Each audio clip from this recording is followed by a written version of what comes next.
नमस्कार विद्यार्थी मित्र मैत्रिणींनो, स्वागत आहे तुमचे डेली करंट अफेअर्स या आपल्या यूट्यूब चॅनलवरती। आज आहे 8 एप्रिल 2025 आणि आजच्या जेवढ्याही महत्त्वाच्या चालू घडामोडी असतील त्या आपण या व्हिडिओच्या माध्यमातून बघणार आहोत। हा व्हिडिओ तुम्हाला सर्व परीक्षांसाठी अत्यंत उपयुक्त ठरू शकतो, त्यामुळे व्हिडिओ शेवटपर्यंत नक्की बघा आणि जर तुम्हाला व्हिडिओ आवडला तर व्हिडिओला लाईक देखील करायला विसरू नका। चला तर मग सेशनला सुरुवात करूया। प्रश्न पहिला आहे, चलनविषयक धोरण समिती म्हणजेच MPCच्या बैठकीपूर्वी RBIचे डेप्युटी गव्हर्नर म्हणून कोणाची नियुक्ती करण्यात आली आहे? या प्रश्नाचे योग्य उत्तर आहे पर्याय क्रमांक A, पूनम गुप्ता। चलनविषयक धोरण समितीच्या बैठकीपूर्वी RBIचे डेप्युटी गव्हर्नर म्हणून पूनम गुप्ता यांची नियुक्ती करण्यात आली आहे। केंद्र सरकारने डॉक्टर पूनम गुप्ता यांची RBIचे नवीन डेप्युटी गव्हर्नर म्हणून नियुक्ती केली आहे। त्यांचा कार्यकाळ 3 वर्षांचा असणार आहे। त्या यापूर्वी जागतिक बँकेत अर्थतज्ज्ञ म्हणून काम करत होत्या। मायकल पात्रा यांच्या जागी पूनम गुप्ता यांची नियुक्ती करण्यात आली आहे। चलनविषयक धोरण समितीमध्ये RBIचे गव्हर्नर, डेप्युटी गव्हर्नर आणि 3 बाह्य तज्ज्ञ यांचा समावेश असतो। RBIचे गव्हर्नर हे MPCचे पदसिद्ध अध्यक्ष असतात। आता आपण रिझर्व्ह बँक ऑफ इंडियाबद्दल जाणून घेऊयात। RBIची स्थापना 1 एप्रिल 1935 रोजी 1926च्या हिल्टन यंग कमिशनच्या शिफारशींनुसार रिझर्व्ह बँक ऑफ इंडिया कायदा 1934 नुसार RBIची स्थापना झाली। ही भारताची मध्यवर्ती बँक आहे जी देशाच्या आर्थिक व्यवस्थेचे व्यवस्थापन आणि नियमन करते। ही बँक नोटा जारी करणे, चलन व्यवस्था आणि बँकिंग क्षेत्राचे नियमन यांसारखी कामे करते।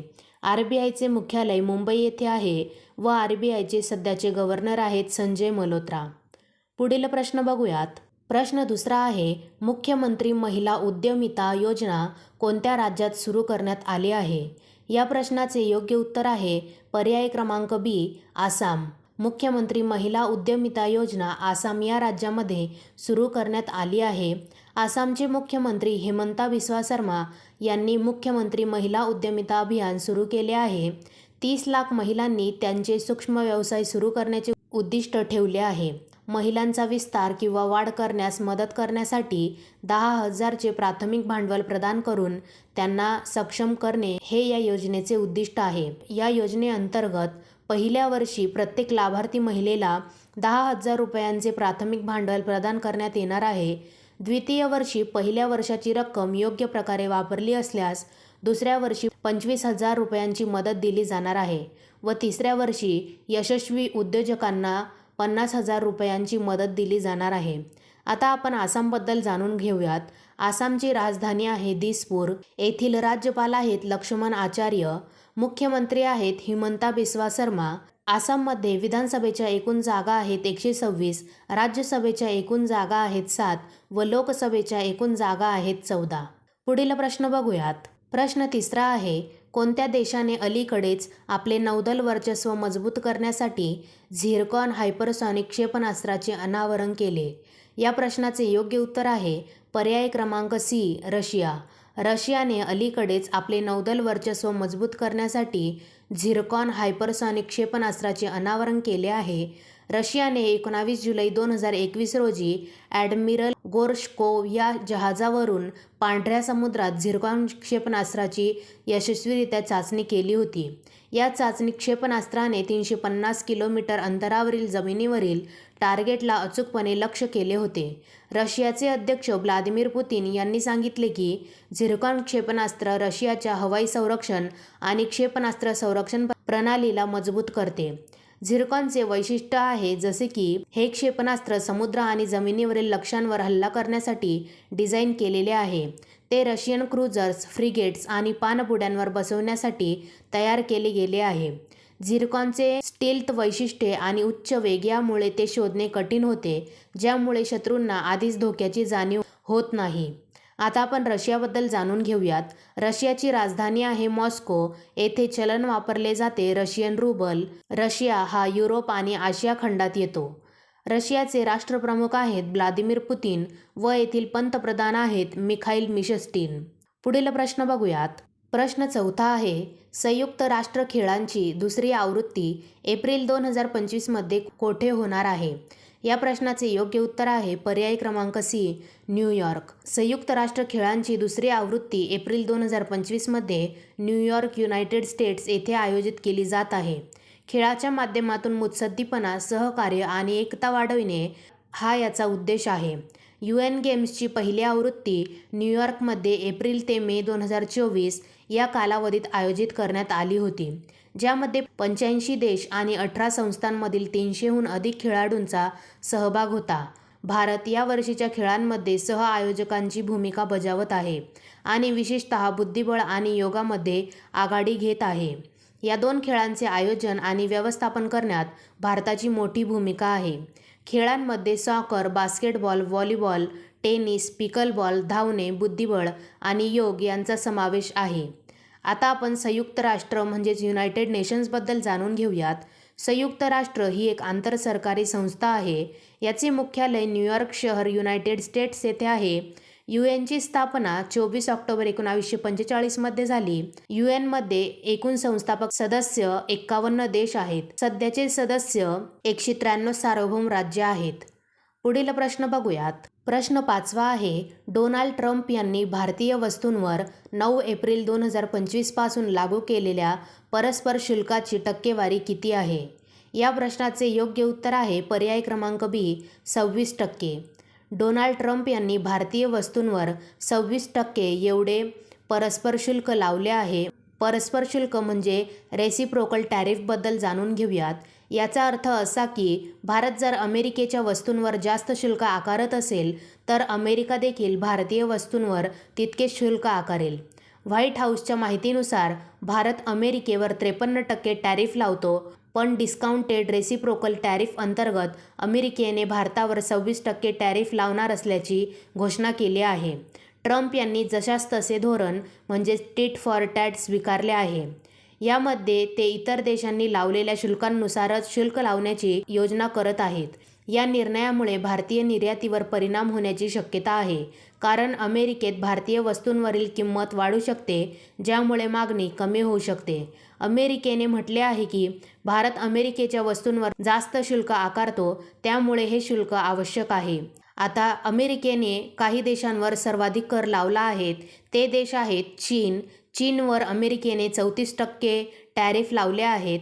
व्हिएतनामवर 46% व थायलंडवर 36% एवढे सर्वाधिक कर लावले आहेत. पुढील प्रश्न बघूयात.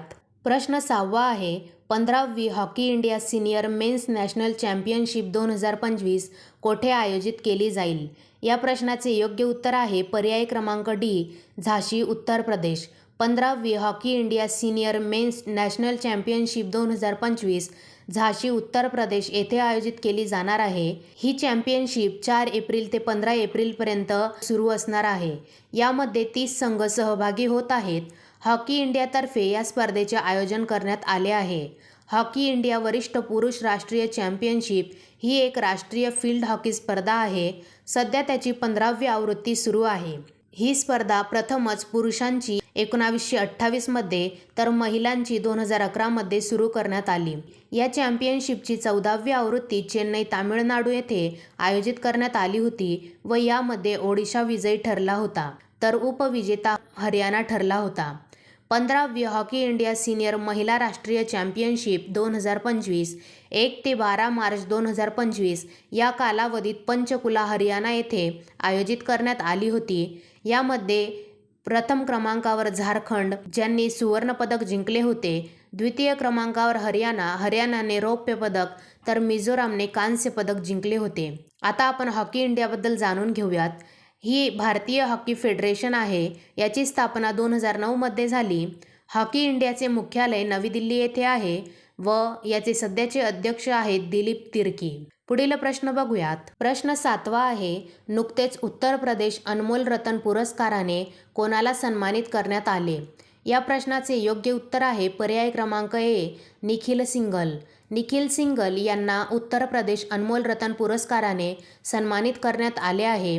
निखिल सिंगल हे प्रतिष्ठित मीडिया स्ट्रॅटेजिस्ट, विगर मीडिया वर्ल्डवाईडचे संस्थापक आणि नोएडा हाय राईज फेडरेशनचे अध्यक्ष आहेत व त्यांना या पुरस्काराने सन्मानित करण्यात आले आहे. उत्तर प्रदेशचे माजी मुख्यमंत्री श्री अखिलेश यादव यांच्या हस्ते हा पुरस्कार प्रदान करण्यात आला. उत्तर प्रदेश अनमोल रतन पुरस्कार हा माध्यम आणि जनसंपर्क क्षेत्रात अपवादात्मक योगदान आणि धोरणात्मक संप्रेषणात उत्कृष्ट नेतृत्वासाठी दिला जातो. आता आपण उत्तर प्रदेशबद्दल जाणून घेऊयात. लोकसंख्येनुसार उत्तर प्रदेश भारताचे पहिल्या क्रमांकाचे राज्य आहे. याची स्थापना 26 जानेवारी 1950 मध्ये करण्यात आली. उत्तर प्रदेशची राजधानी आहे लखनौ. येथील राज्यपाल आहेत आनंदीबेन पटेल. उत्तर प्रदेशचे मुख्यमंत्री आहेत योगी आदित्यनाथ. उत्तर प्रदेशमध्ये विधानसभा व विधान परिषद याच्या एकूण जागा आहेत 404 व 100. उत्तर प्रदेशमध्ये लोकसभेच्या एकूण जागा आहेत 80. पुढील प्रश्न बघूयात. प्रश्न 8वा आहे, नुकतेच मंजूर झालेले कोणते विधेयक आता उम्मीद विधेयक म्हणून ओळखले जाईल? या प्रश्नाचे योग्य उत्तर आहे पर्याय क्रमांक सी, वक्फ दुरुस्ती विधेयक 2025. हे विधेयक आता उम्मीद विधेयक म्हणून ओळखले जाईल. याबद्दल आपण काही एक्स्ट्रा पॉईंट्स बघूयात. वक्फ सुधारणा विधेयक 2025 आता उम्मीद विधेयक म्हणजेच unified Waqf management empowerment efficiency and development म्हणून ओळखले जाईल. हे विधेयक वक्फ मालमत्तेचे व्यवस्थापन सुधारण्यासाठी, डिजिटायझेशन आणि पारदर्शकता वाढविण्यासाठी आहे. हे विधेयक लोकसभेत आणि राज्यसभेत मंजूर झाले आहे. वक्फ म्हणजे मुस्लिमांनी विशिष्ट धार्मिक धर्मादाय आणि खाजगी उद्देशासाठी दान केलेली मालमत्ता ज्याची मालकी देवाची मानली जाते, तर त्याचे फायदे विशिष्ट उद्देशासाठी निर्देशित केले जातात. आता आपण वक्फ सुधारणा विधेयक 2025च्या मुख्य सुधारणा आणि तरतुदी बघूयात. राज्य वक्फ बोर्डामध्ये शिया, सुन्नी, मागास मुस्लिम वर्गातील प्रत्येकी 1 सदस्य, 2 मुस्लिम महिला आणि 2 गैर मुस्लिम सदस्य असणार आहेत. न्यायाधिकरणाच्या निर्णयांवर आता 90 दिवसांच्या आत उच्च न्यायालयात अपील करता येणार आहे. तसेच वक्फ मालमत्तांचे सर्वेक्षण आता सर्वेक्षण आयुक्तांऐवजी जिल्हाधिकाऱ्यांकडून होणार आहे. चुकून कोणतीही सरकारी मालमत्ता वक्फ म्हणून घोषित झाली असेल तर ती वक्फमधून काढून घेतली जाईल. 1 लाख रुपयांपेक्षा जास्त उत्पन्न असलेल्या वक्फ संस्थांचे लेखापरीक्षण राज्य सरकारने नियुक्त केलेल्या लेखापरीक्षकांद्वारे केले जाईल. तसेच 5 वर्षे मुस्लिम धर्माचे पालन करणारी व्यक्ती वक्फला मालमत्ता देऊ शकते. आता आपण अशी काही महत्त्वाची राज्ये बघूयात जिथे वक्फ मालमत्तांची संख्या सर्वाधिक आहे. उत्तर प्रदेशमध्ये 27% वक्फ मालमत्ता आहेत. पश्चिम बंगालमध्ये 9% व पंजाबमध्ये 9% वक्फ मालमत्ता आहेत. पुढील प्रश्न बघूयात. प्रश्न 9वा आहे, चैती छठ पूजा हा 4 दिवसांचा हिंदू सण कोणत्या देवतेच्या पूजेला समर्पित आहे?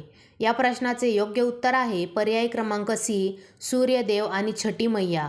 चैती छठ पूजा हा 4 दिवसांचा हिंदू सण सूर्यदेव आणि छठी मैया या देवतांना समर्पित आहेत. हा सण वर्षातून 2दा चैत्र आणि कार्तिक या महिन्यात साजरा केला जातो. छठ पूजा ही एक प्राचीन हिंदू वैदिक परंपरा आहे जी सूर्यदेवाला समर्पित आहे. या पूजेत स्त्रिया निर्जल उपवास करतात आणि सूर्याला अर्घ्य देतात. हे व्रत सौभाग्य, समृद्धी आणि संतान प्राप्तीसाठी केले जाते. हा सण 4 दिवस साजरा केला जातो, ज्यामध्ये नहय, खय, लोहंडा किंवा खरना, संध्या अर्घ्य आणि उषा अर्घ्य यांसारखे विधी असतात. हा सण पृथ्वीवरील जीवनाला आधार दिल्याबद्दल देवाचे आभार मानण्यासाठी साजरा केला जातो. छठी मैया वैदिक काळातील देवी उषाचे दुसरे नाव आहे, जी सूर्यदेवाची बहीण म्हणून ओळखली जाते. छठ पूजा हा सण बिहार, झारखंड, पूर्व उत्तर प्रदेश आणि नेपाळ या राज्यांमध्ये विशेष करून साजरा केला जातो. पुढील प्रश्न बघूयात. शेवटचा प्रश्न, प्रश्न क्रमांक 10 आहे, 2035 फिफा महिला विश्वचषक कोणत्या देशात आयोजित केला जाईल? या प्रश्नाचे योग्य उत्तर आहे पर्याय क्रमांक सी, युनायटेड किंगडम. 2035 फिफा महिला विश्वचषक युनायटेड किंगडम येथे आयोजित केला जाईल. फिफा महिला विश्वचषक हे 2027मध्ये ब्राझीलमध्ये तर 2031मध्ये मेक्सिको आणि युनायटेड स्टेट्स ऑफ अमेरिका येथे आयोजित केले जाईल. फिफा महिला विश्वचषक 2023मध्ये ऑस्ट्रेलिया आणि न्यूझीलंडमध्ये आयोजित करण्यात आले होते. यामध्ये विजेता ठरला होता स्पेन व उपविजेता ठरला होता इंग्लंड.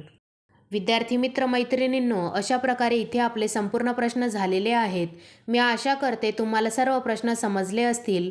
तुम्हाला सर्व प्रश्न कसे वाटले मला नक्की कमेंट करून सांगा. आणि जर तुम्हाला हा व्हिडिओ आवडला असेल तर व्हिडिओला लाईक व शेअर करायला देखील विसरू नका. आणि अशाच नवनवीन डेली करंट अफेअर्ससाठी डेली करंट अफेअर्स या आपल्या यूट्यूब चॅनलला देखील सबस्क्राईब करायला विसरू नका. धन्यवाद.